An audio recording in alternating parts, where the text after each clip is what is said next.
क्या हमारे साथ बने हुए हैं। हुरमास, बताइए क्या डिटेल्स एसएमई आईपीओस को लेकर। देखिए 2023 अगर अच्छा साल रहा था एसएमई आईपीओस के लिए, तो 2024 का जो साल है वो अच्छे की एक सुपरलेटिव डिग्री आप लेकर आ सकते हैं।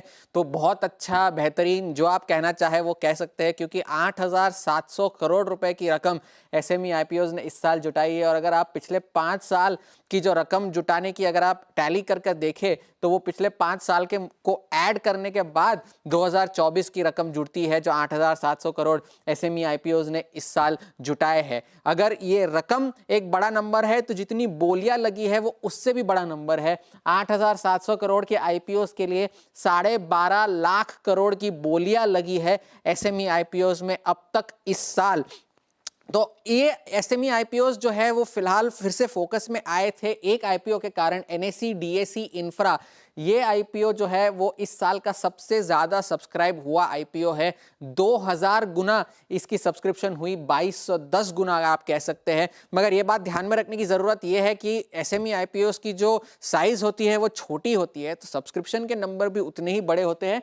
तो 14,385 करोड़ की बोलियां जो है वो इस एनएसई डीएसी इंफ्रा को मिली। मगर ये ऐसा आईपीओ नहीं है जिसको सबसे ज्यादा बोलियां मिली है। ये देखिए, गणेश इंफ्रा वर्ल्ड, नेफ्रोकेयर इंडिया, लक्ष्य पावर टेक 20,000 करोड़, 19,000 करोड़, 17,000 करोड़ तक की बोलियां भी एसएमई आईपीओस को इस साल मिल चुकी है। अगर हम देखें सबसे ज्यादा सब्सक्राइब हुए आईपीओस, तो ये एनएसई डीएसी इंफ्रा जिसका मैं जिक्र कर रहा था वो एक ऐसा आईपीओ है। एचओएसी फूड्स भी 2000 गुना सब्सक्राइब हुआ है। हेम्स बायोटेक, केसी एनर्जी और टॉस द कॉइन नाम की एक एडवर्टाइजिंग एजेंसी है, उसे भी 1000 गुना तक के सब्सक्रिप्शंस मिले हैं। तो अब कौन से ऐसे आईपीओस हैं जिन्होंने सबसे अच्छे रिटर्न्स दिखाए हैं? अब एनएसई डीएसी इंफ्रा तो कल लिस्ट होना है, मगर एचओएसी फूड्स जो है 206% की प्रीमियम से लिस्ट हुआ था, कुछ 400% की प्रीमियम से भी लिस्ट हुए हैं।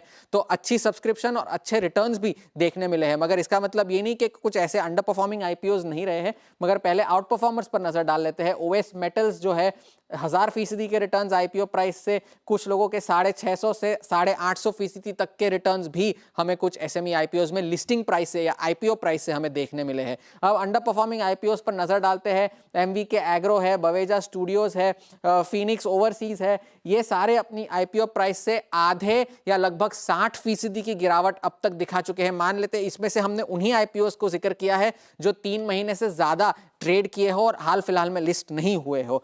और अब कुछ ऐसे बदलाव भी सेबी ने लाए हैं नए, जो उन्होंने फ्रेमवर्क जारी किए हैं एसएमई आईपीओस को लेकर। 1 करोड़ रुपए की ऑपरेटिंग प्रॉफिट, जो 3 में से 2 साल तक ये ऑपरेटिंग प्रॉफिट होनी चाहिए, तभी आपको आईपीओ की अनुमति मिल सकती है। और आखिर में एसएमई आईपीओस में कुछ रिस्क भी होते हैं, क्योंकि वॉल्यूम कम होते हैं, सीमित लोगों के पास होते हैं। और ज्यादातर आईपीओस का जिन्होंने हमने विवरण किया वो ईएसएम के स्टेज 1 और 2 में है, इसलिए हेराफेरी की आशंका ज्यादा होती है और सेबी से और कड़े नियमों की उम्मीद हम रख सकते हैं। तो एक बहुत ही बेहतरीन साल रहा है एसएमई आईपीओस के लिए। कुछ हिट्स है, कुछ मिसेस है, मगर 2025 पे अब सबकी नजर होगी। शुक्रिया आपका हुरमासी डिटेल्स बताने के लिए। तो डेफिनेटली 2025 पर तो नजर रहेंगी ही, और 2024 एसएमई आईपीओस हो या दूसरे आईपीओस हो, काफी एक्शन भरा रहा। लेकिन चलिए रुक रहे हैं इसी के साथ एक ब्रेक के लिए। ब्रेक के उस पर कुछ और खबरें आपके लिए लेकर आएंगे, जल्द वापस आते हैं।